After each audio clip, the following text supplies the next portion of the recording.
Mesdames et messieurs, bonjour et bienvenue à cette édition du Flash.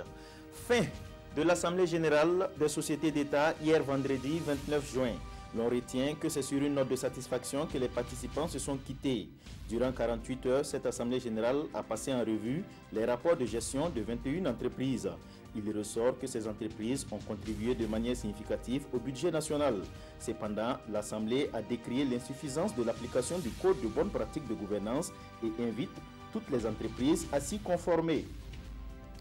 L'espace économique spécial annoncé entre les zones frontalières du Mali, de la Côte d'Ivoire et du Burkina prend forme. Cet espace dénommé Escabo concerne les villes de Sikasso au Mali, Korogo en Côte d'Ivoire et Bobo-Dioulasso au Burkina. Les élus de ces zones se sont réunis en Assemblée générale à Banfora les 21 et 22 juin dernier pour la mise en place de cet espace économique. Ensemble, ils ont examiné et adopté les statuts et règlements intérieurs de l'Union transfrontalière des collectivités territoriales concernées par cette zone économique spéciale. Bientôt, un forum national sur la protection sociale au Burkina Faso. L'annonce a été faite au cours d'une conférence de presse organisée par le secrétariat permanent des organisations non gouvernementales, SPONG. Ce forum aura lieu en début du mois de juillet 2018. Cette conférence a été mise à profit pour dresser le bilan de la mise en œuvre de ces actions en matière de protection sociale au Burkina Faso.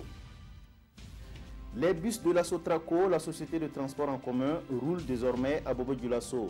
La cérémonie de mise en circulation de ces bus a eu lieu ce vendredi 29 juin et c'était en présence des autorités municipales et la direction de la société.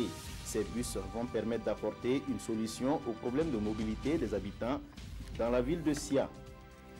C'est parti pour le second appel à projet du Fonds de développement culturel et touristique FDCT. Le ministre de la Culture, des Arts et du Tourisme a procédé au lancement de cet appel à projet ce 29 juin. Le FDCT veut accompagner financièrement les porteurs d'initiatives culturelles et touristiques. Près d'1 milliard de francs CFA ont été mobilisés pour cette seconde phase.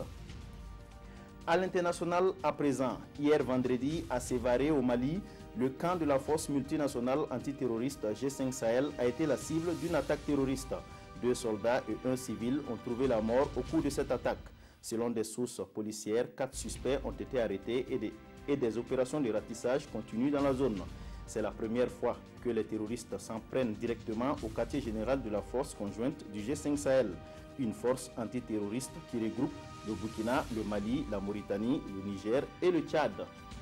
Voilà, c'est tout pour cette édition. Je vous retrouve à 18 h pour une autre session du Flash.